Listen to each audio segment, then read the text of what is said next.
Hi student. GID की online class में आप सबका स्वागत है। और आज की क्लास में हम जानेंगे इनपुट डिवाइस के माउस के बारे में। और माउस के बाद हम जानेंगे स्कैनर, और स्कैनर के बाद हम जानेंगे ओसीआर के बारे में। इतना क्लियर है ना?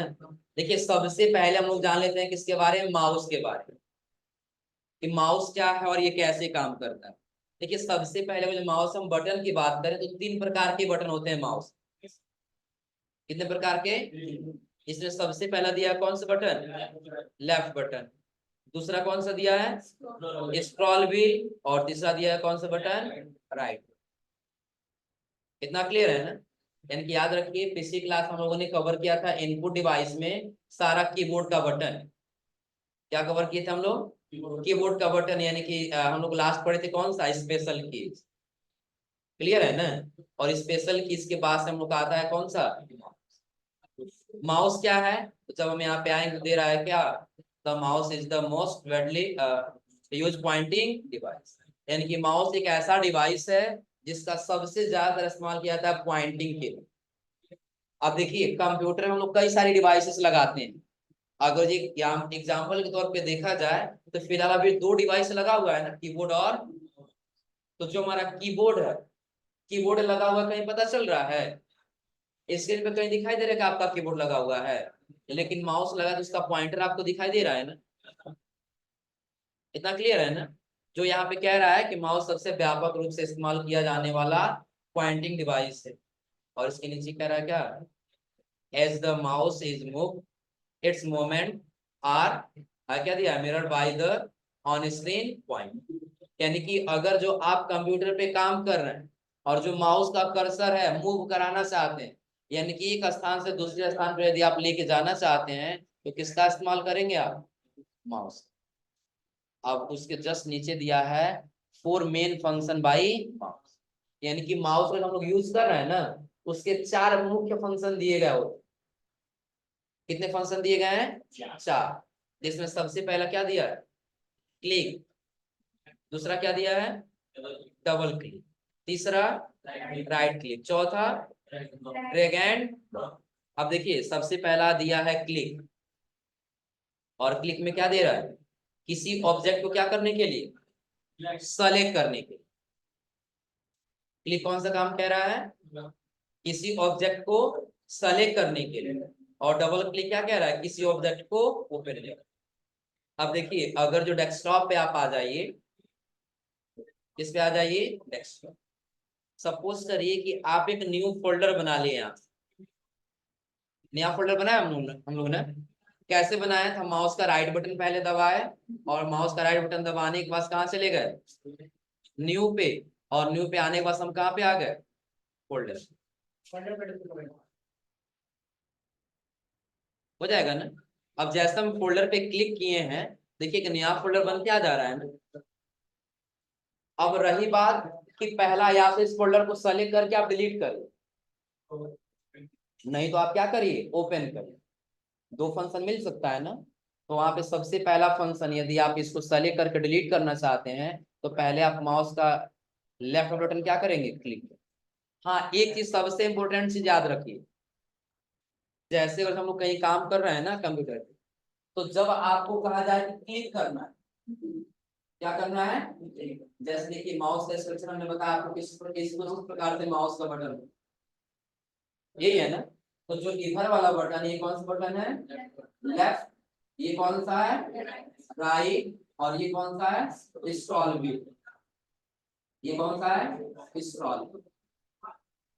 इतना क्लियर है ना? देखिए, कभी भी जब आपको कहा जाए आपको क्लिक करना है, क्या करने के लिए कहा जाए? क्लिक करने के लिए, तो ये माइंड में हमेशा सेट रखिएगा कि आपको लेफ्ट वाला बटन ही आपको प्रेस करना।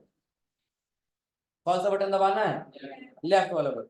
और जब अगर जो कहा जाएगा ये वाला बटन दबाने के लिए, तो उसके साथ उसका नाम लिया जाएगा, आपको राइट बटन दबाना। इतना क्लियर है ना? देखिए, एक बार और रिपीट कर रहे हैं। हमने आपको बताया माउस।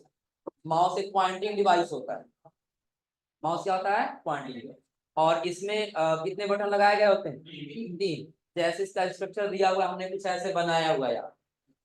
आ रहा समझे ना? तो पहला बटन कौन सा होता है? लेफ्ट। दूसरा किसका होता है? Scroll wheel. और तीसरा किसका होता है? तो कब किसको दबाएंगे ये जाने तो हम काम कर पाएंगे कंप्यूटर पे ना। तो उसके लिए बताएं, जब भी आपको कहा जाए आपको क्लिक करना है, क्या करना है, क्लिक करना है, या कहीं आपको कहे थोड़ा सा ओके करिए, तो ओके करने के लिए भी आपको कौन सा बटन दबाना होगा, लेफ्ट वाला बटन दबाना। इतना क्लियर है ना। हाँ, अगर जो आपको राइट बटन की जब जरूरत पड़ेगी तो वहां उसके साथ आपको नाम लिया जाएगा, आपको राइट बटन दबाना। आ रहा समझ में? तो आप सोच रहे हैं नहीं, ये तो कह रहे हैं आपके कहीं काम करेंगे तो आपको बोला जाए क्लिक करने के लिए, तो हम क्लिक के लिए लेफ्ट बटन दबाएंगे, और अगर जो कोई कहा जाएगा ये बटन दबाना, उसके साथ नाम लिया जाएगा राइट बटन दबाना। इतना तो समझ आ रहा है ना। हाँ, लेकिन ये समझिए कि अगर जो आप खुद काम करें तो कब कौन सा बटन दबाएंगे, समझा रहा है ना। तो सबसे पहले इसमें हमारा फंक्शन दिया हुआ है कि यदि आप सेलेक्ट करना चाहते हैं, क्या करना चाहते हैं, सेलेक्ट करना चाहते हैं, तो बस एक बार कौन से बटन दबाएंगे, क्लिक। और क्लिक का मतलब कौन सा बटन, लेफ्ट वाला बटन, याद रहेगा ना। अब अगर जो यहाँ पे इस आइकन को सेलेक्ट करके डिलीट करना है तो पहले सेलेक्ट करेंगे ना, तो सेलेक्ट करने के लिए कौन सा बटन, लेफ्ट वाला बटन ही क्लिक करेंगे। अब देखिए कीबोर्ड में एक बटन होता है डिलीट, कौन सा बटन होता है, डिलीट। तो सबसे पहले हम क्या किए, यहाँ पे कीबोर्ड ला दिए। अब इसी को डिलीट करना है ना, पहले इस पे क्लिक किया, यह क्या हो गया, सेलेक्ट हो गया है ना। और आपको यहाँ पे DEL नाम से सिर्फ दिखाई देगा, डिलीट का शॉर्ट नेम दिया है DEL, दिख रहा है ना। आप उसी पे क्लिक करिए, क्या वो आइकन डिलीट हुआ है। तो सेलेक्ट करने के लिए मात्र एक बार क्लिक किए थे ना, और उसके बाद से कह रहा है कि यदि किसी ऑब्जेक्ट को क्या करना हो, किसी ऑब्जेक्ट को ओपन करने के लिए कौन सा बटन दबाएंगे, क्लिक ही करना है ना। यानी कि लेफ्ट वाला बटन ही दबाना है, लेकिन कितनी बार क्लिक करना है, 2 बार क्लिक करना है। तो याद रखिएगा आपको लगातार डबल क्लिक करना होगा, क्या करना होता है, लगातार डबल क्लिक करना होता है। हाँ, कुछ लोग अभी नए नए होते हैं ना, पता है कैसे क्लिक करते हैं, एक बार क्लिक कर देंगे ऐसे, फिर क्लिक करेंगे, काम नहीं करेंगे। आपको ऐसे लगातार डबल क्लिक करना होगा, इससे फिंगर समझा रहा है ना। ऐसे क्लिक करेंगे फिर ऐसे क्लिक करके नहीं काम करेंगे, आपको ऐसे लगातार डबल क्लिक करना होगा। आज समझे ना। हाँ, ये चेंज भी हो जाता है, और आप रुक के भी ऐसे क्लिक करें तो भी काम करें, लेकिन इसलिए सेटिंग करना होगा, उसके लिए क्या करना होगा, सेटिंग करना होगा। इतना समझा रहा है ना। तो वो सेटिंग करना आगे हम बताएंगे, फिलहाल तो इतना समझिए कि यदि आपको कोई ऑब्जेक्ट ओपन करना है तो उस पर डबल क्लिक करना होगा, और अगर जो सेलेक्ट करना है तो एक बार बस क्लिक करें। तो पहला यानी कि जो 2 फंक्शन दे रहा है, यह 2 फंक्शन तो समझा रहा है ना, क्लिक और कौन सा है, डबल। और तीसरे नंबर पे आता है कौन सा, राइट क्लिक और ड्रैग एंड। तो आप माउस का राइट बटन कब दबाएंगे, कौन सा बटन, माउस का राइट बटन। तो दे रहा है किसी ऑब्जेक्ट से रिलेटिव ऑप्शन ओपन करने के लिए क्या करना हो, अगर जो कोई ऑब्जेक्ट है और उससे रिलेटिव कोई ऑप्शन लेके आना है तो कौन सा बटन दबाएंगे। जैसे आप कंप्यूटर पे काम कर रहे हैं ना, अब हम ये कहें कि आपने जो फोल्डर बनाया हुआ है इससे रिलेटिव आप फाइल लेकर के आइए, तो आप राइट क्लिक करिए, देखिए उससे रिलेटिव ऑप्शन लेके आया हुआ है। इतना क्लियर हो रहा है, कोई दिक्कत इसमें। तो माउस के कितने फंक्शन हो जाएंगे, 4, जिसमें सभी कितना बताएं, पहला क्या होगा, क्लिक, दूसरा क्या होगा, डबल क्लिक, और तीसरा क्या होगा, राइट क्लिक। तो ये 3 तो समझ में आ रहा है ना। क्लिक करने से क्या होगा, कोई ऑब्जेक्ट को हम सेलेक्ट कर सकते हैं, क्या कर सकते हैं, सेलेक्ट। डबल क्लिक से क्या होगा, ओपन कर सकते हैं।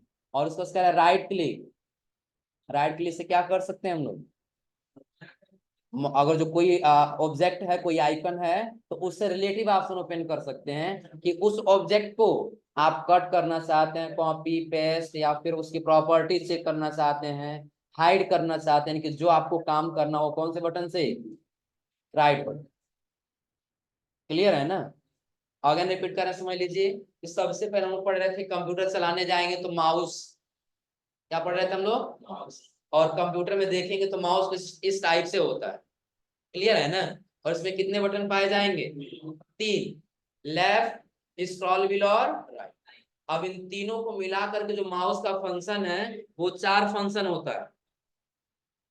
कितना फंक्शन होता है, 4, जिसमें देखिए सबसे पहले हमने आपको बताया क्लिक करने के लिए, और क्लिक करने से क्या होगा, अगर जो आप एक फोल्डर बना ही ले रहे हैं दोबारा से, तो आप उसको क्या कर सकते हैं, अगर जो अभी हम डिलीट बटन दबाएं तो क्या कोई डिलीट हो रहा है, डिलीट हुआ है, यहाँ पे डेस्कटॉप पे लेके आ जा रहे हैं कीबोर्ड, देखिए यहाँ लाने उस डिलीट बटन दबा रहे हैं, कोई डिलीट हो रहा है, नहीं हो रहा है ना। लेकिन कर्सर लेके गए यहाँ पे, हम एक बार माउस से क्लिक कर दें, क्लिक का मतलब कौन सा बटन, कौन सा बटन होगा, लेफ्ट वाला बटन। अब अगर हम डिलीट बटन दबाएं, डिलीट हुआ है, और डबल क्लिक करने से क्या होगा, अब वो ऑब्जेक्ट यानी कि वो आइकन क्या हो जाएगा, ओपन हो जाएगा। और राइट क्लिक यानी कि इसको कट या कॉपी पेस्ट जो भी करना, कौन सा बटन दबाएंगे, राइट क्लिक दबाएंगे। क्या उस रिलेटिव ऑप्शन आपको दिखाई दे रहा है, तो 3 तो फंक्शन समझ में आ रहा है ना। चौथा दिया है ड्रैग एंड ड्रॉप, क्या दिया चौथा ऑप्शन, ड्रैग एंड ड्रॉप। और ड्रैग एंड ड्रॉप से क्या दिया हुआ है, ड्रैग एंड ड्रॉप से क्या दिया हुआ है कि आप क्या करना चाहते हैं, अगर जो लोकेशन बदलना चाहते हैं, लोकेशन चेंज करना चाहते हैं, तो कौन सा बटन दबाएंगे, ड्रैग एंड ड्रॉप करेंगे। दिख रहा है सबको ना, कि ड्रैग एंड ड्रॉप किसी ऑब्जेक्ट का लोकेशन बदलने के लिए। और लोकेशन आप लोगों को पता है ना, क्या चीज, जैसे सपोज करिए, अगर जो हम एक पेन ले लें, और ये पेन हम यहाँ से ला करके मेज पे रख दी, कहाँ पे रख दिए, मेज। तो अब ये मेज के किस दिशा में, लेफ्ट में कि राइट में, आप लोग के राइट किधर, लेफ्ट में ही पड़ेगा अभी ना, आप लोग के राइट में पड़ेगा, हमारे लेफ्ट में पड़ेगा ही ना, यानी कि आप लोग के किधर है, राइट साइड में। अब अगर जिसको लेफ्ट साइड में करना, हम ऐसे ड्रा करके कर सकते हैं ना। उसी प्रकार से देखा जाए यहाँ पे, तो आपको कुछ ऑब्जेक्ट यहाँ पे दिखाई दे रहा है। देखिए कंट्रोल पैनल आपको कहाँ दिखाई दे रहा है, यहाँ दिखाई दे रहा है सबसे शुरू लास्ट में ना, या सबसे ऊपर फाइल आपको कौन सा दिख रहा है, अब ये सबसे लास्ट में लेके आना चाहते हैं, तो आप कर्सर लेके जाइए, पॉइंटर चला गया है ना, लेफ्ट वाला बटन वहीं पे होल्ड कर लीजिए, दबाए रखिए, छोड़िएगा नहीं, और माउस को ड्रा करके लेके आइए, देखिए आ रहा है, आया जी। जैसे छोड़ेंगे देखिएगा आ गया यहाँ पे दिस पीसी, कोई दिक्कत इसमें, कैसे और समझ में आ रहा है। अगर जो इस वाले लिस्ट को नीचे लेके आना है, तो या पॉइंटर लेके जाएंगे और उस पर लेफ्ट बटन क्या कर लेंगे, होल्ड कर लेंगे, और होल्ड करके ड्रा करके लेके चले आएंगे जहां हम चाहते हैं वहां छोड़िए, हो जाएगा, कोई दिक्कत इसमें। तो माउस के कितने फंक्शन हो जाएंगे, 4, और चारों फंक्शन समझ में आ रहा है ना, कोई दिक्कत इसमें। और उसके बाद से जब जाएंगे, तो अगला डिवाइस हम लोग का आता है कौन सा, माउस के बाद से स्कैनर, कौन सा डिवाइस आता है। अब स्कैनर आप लोग देखे होंगे ना, क्या काम होता है स्कैनर का, तो प्रिंट नहीं करता, स्कैन करता है, प्रिंटर प्रिंट करता है, इतना क्लियर है ना। हाँ अब देखिए स्कैनर का काम क्या, ये भी तो एक इनपुट डिवाइस है, कौन सा डिवाइस है, जो कह रहा है स्कैनर एक इनपुट डिवाइस है, जिसके द्वारा हम किसी फोटो या डॉक्यूमेंट को स्कैन कर सकते हैं। और स्कैन करने का मतलब क्या होगा, स्कैन क्यों करेंगे, तो एक हमारे पेज पे है, और हम चाहते हैं उसको अपने कंप्यूटर के अंदर सेव कर लें, तो उसके लिए हमको क्या करना होगा, स्कैन करना होगा, उसके लिए उसको क्या करना होगा, स्कैन। जो नीचे सिंपल दिया हुआ है, इमेज, डॉक्यूमेंट, टेक्स्ट इत्यादि को स्कैनर डिजिटल फॉर्मेट में कन्वर्ट करके कंप्यूटर में सेव करता है। डिजिटल फॉर्मेट का मतलब समझा रहा है ना, आप लोग बताए थे कंप्यूटर का फॉर्मेट डिजिटल होता है, कंप्यूटर का फॉर्मेट क्या होता है, और क्यों डिजिटल होता है, क्योंकि कंप्यूटर का फॉर्मेट, कंप्यूटर का लैंग्वेज क्या है, बाइनरी है, और बाइनरी डिजिट क्या होता है, 0, 1। समझ लीजिए एक बार ये समझा दे रहे हैं, कंप्यूटर जो है हमारी लैंग्वेज को कभी समझता ही नहीं, किस लैंग्वेज को समझता है वो, बाइनरी लैंग्वेज को समझता है, और बाइनरी क्या होता है, 0, अब आप सोच रहे हैं आखिर बाइनरी हम लोग जानेंगे कैसे, तो आप लोग K B, M B, G B सुने हैं ना, कोई भी फोन काम करता है, कोई भी कंप्यूटर काम करता है तो MB KB GB में ही काम करता है, वही उसका क्या है, लैंग्वेज है। तो आप सोच रहे हो ये 0,1 से मिल करके कैसे बनेगा, तो समझिएगा जब ये 0,1 8 बार मिलाया जाएगा तो वहां पे आपका एक बाइट बनेगा, वहां क्या बनेगा, एक बाइट बनेगा। और जब यही जो बाइट दिया है 1024 का बाइट मिलाया जाएगा तब जाके आपका एक KB बनेगा, तब क्या बनेगा, एक KB बनेगा। और जब यही KB 1024 बार मिलाया जाएगा तो वो क्या बनेगा तब आपका एक MB बनेगा। इतना क्लियर है ना। इसीलिए आप लोग देखते हैं कोई भी फोटो, कोई भी डॉक्यूमेंट, कोई वीडियो रखते हैं तो वह किसमें चला जाता है, KB MB GB में ही दिखाई देता है, ये दिखाई देता है ना। कंप्यूटर तो उसी लैंग्वेज समझ के अपने अंदर रखा हुआ है ना, लेकिन जब हम उससे आउटपुट लेंगे तो जिस लैंग्वेज हम इनपुट दे रहे थे उसी लैंग्वेज में आउटपुट हमको देता है। क्या हुआ, ये फाइल का साइज जैसे हम पहले ही बताया, कंप्यूटर हमारी लैंग्वेज को नहीं समझता है। जैसे हम लोग क्या है, हम लोग का हिंदी समझ सकते हैं, भोजपुरी, फिर इंग्लिश या अदर भी लैंग्वेज जिसको जो आता है वो सीख सकता है, समझ सकता है। लेकिन कंप्यूटर हमारी भाषा को नहीं समझता है। और जब हम हिंदी में लिखते हैं राम तो वो राम को नहीं समझेगा, वो समझेगा कि राम लिखने के लिए कितना की भी लगाएगा, वो KB को समझेगा, MB को समझेगा। आ रहा समझे ना। और दूसरी चीज जब हमको आउटपुट राम देखना हो तो हम आउटपुट जिस लैंग्वेज में दिए हैं अपने उसी लैंग्वेज देख पाएंगे, लेकिन कंप्यूटर अपने अंदर किस लैंग्वेज समझेगा, बाइनरी में। और बाइनरी का डिजिट होता है 0,1। इतना क्लियर है ना। और ये 0,1 क्या है, डिजिट है ना, इसलिए कंप्यूटर का फॉर्मेट क्या होता है, डिजिटल होता है। क्या होता है, डिजिटल। और वही कह रहा है कि जो आपका कोई टेक्स्ट या डॉक्यूमेंट है उसको कंप्यूटर के स्कैनर क्या करता है, डिजिटल फॉर्मेट में कन्वर्ट करता है। यानी कि पहले एक हमारे पेज पे था, अब पेज से स्कैन करके KB या MB में कर दे जब कंप्यूटर में सेव हो जाए। अब समझा रहा है ना। अगर देख सपोज करिए आपके पास एक कॉपी है, आप उसको कैमरे के माध्यम से फोटो क्लिक करें तो KB MB में उसका स्टोर हो जाता है कंप्यूटर में ना, क्योंकि उसी लैंग्वेज समझने वाला दूसरा लैंग्वेज के पास नहीं। हाँ, जब आप उसको कैमरा क्लिक कर लेने के बाद से जब आप उसको ओपन करें तो आपके लैंग्वेज में ही दिखाएगा, अदर लैंग्वेज नहीं दिखाएगा। आ समझे ना। तो याद रखिएगा वही कह रहा है कि जब आपके कंप्यूटर में सेव हो जाएगा तो किस फॉर्मेट में हो जाएगा, डिजिटल में हो जाएगा।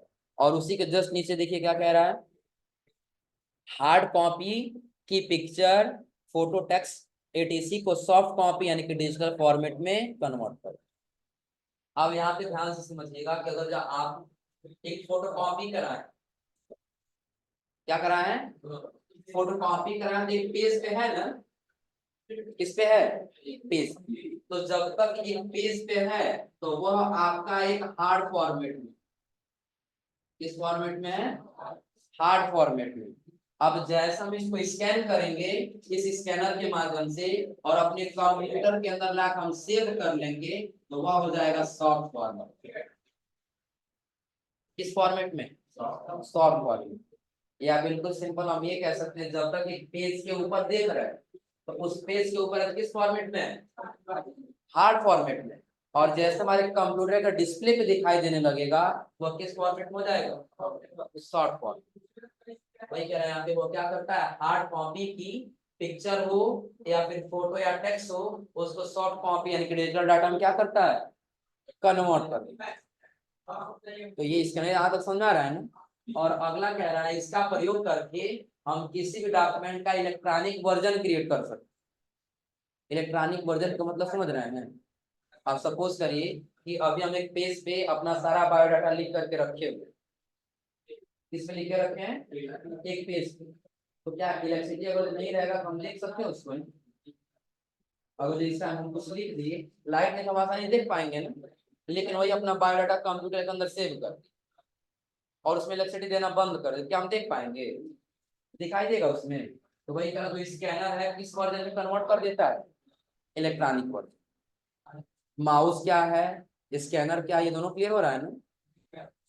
और उसके बाद से जब आप आगे जाएंगे तो अगला डिवाइस हम लोग आता है कौन सा, OCR। क्या आता है, और OCR का पूरा नाम क्या दिया है, ऑप्टिकल कैरेक्टर रीडर। क्या दिया, ऑप्टिकल कैरेक्टर रीडर। अब चलिए समझ लीजिए ऑप्टिकल कैरेक्टर रीडर क्या है। तो अभी हम लोग स्कैनर पढ़े हैं ना, क्या पढ़े हैं, स्कैनर का काम क्या है, बता लोग, स्कैनर का काम क्या है। हाँ, जो हार्ड कॉपी को सॉफ्ट कॉपी में क्या करता है, परिवर्तित करता है। सेम वही काम आपका ओसीआर भी करे, लेकिन इसकी एक अलग सी बात, अगर जो आप पेज पे कुछ लिख दिए हैं और स्कैनर के माध्यम से स्कैन करेंगे और चाहते हैं आप उसको एडिट कर पाना, तो ये पॉसिबल नहीं है, आप उसको एडिट नहीं कर पाओगे। कहने का मतलब समझ में आ रहा है।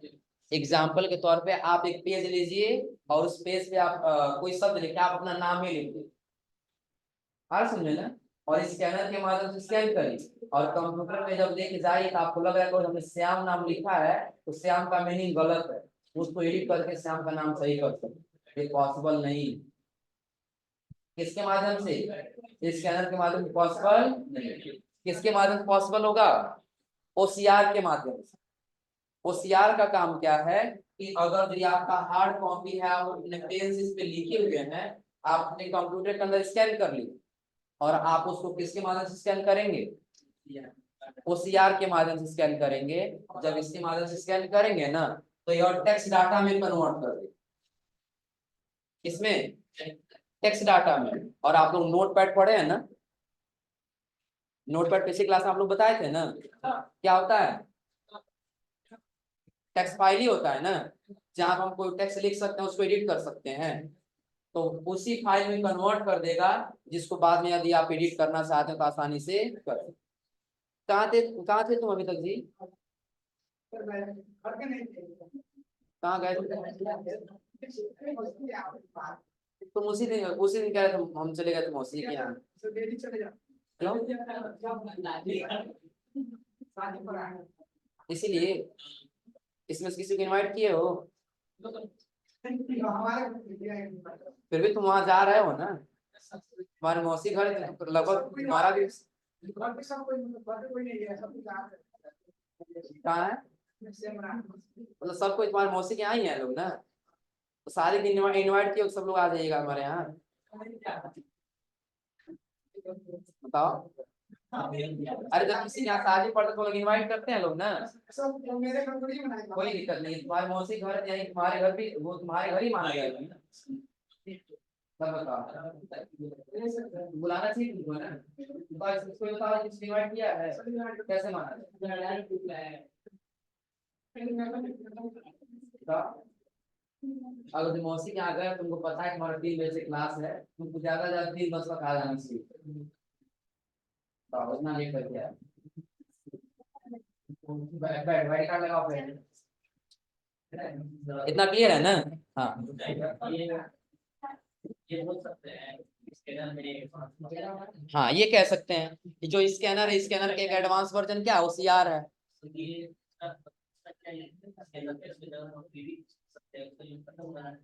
क्या हुआ, उसका नहीं होना चाहिए, लेकिन नहीं होता है, समझ लीजिए, अब बात बंद कर दो।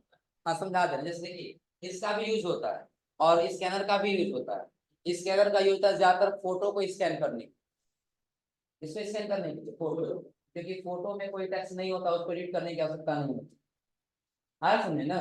लेकिन जो टेक्स्ट होता है, सपोज करिए अगर हम कोई लेटर लिखे हुए पेज पे, हाँ समझे ना, और हम चाहते हैं उसको स्कैन कर किसी के पास सेंड कर, तो स्कैन किए और हमको लग रहा है कि इसमें कहीं मीनिंग गलत है, हम स्कैनर के माध्यम से स्कैन करें तो नहीं कर पाए, हाँ समझे ना, उसको हम किसके माध्यम से स्कैन करेंगे, किसके माध्यम से, ओसीआर के माध्यम से। हाँ चलिए, अगर जो थोड़ा सा कंफ्यूजन लग रहा है तो आप लोग को इसमें एक ऑनलाइन ओसीआर करके दिखा दे। ऑनलाइन ओसीआर का मतलब समझ रहे हैं, जैसे देखिए अगर हमारे पास कोई इमेज है, तो इमेज में अगर जो लिखा गया कोई कैरेक्टर, तो हम उसको एडिट कर सकते हैं, इमेज को एडिट कर पाएंगे, ये पॉसिबल नहीं है, आ रहा समझे ना। लेकिन हम इसी इमेज को स्कैनर के माध्यम से, यानी ओसीआर के माध्यम से स्कैन कर देंगे, हम एडिट कर सकते। कैसे, थोड़ा सा ध्यान दीजिएगा। हम डायरेक्टली आ गए ब्राउजर पे, कहाँ पे आ गए, ब्राउजर। और ब्राउजर पे आने के बाद से हम ऐसे कुछ सर्च कर लिए,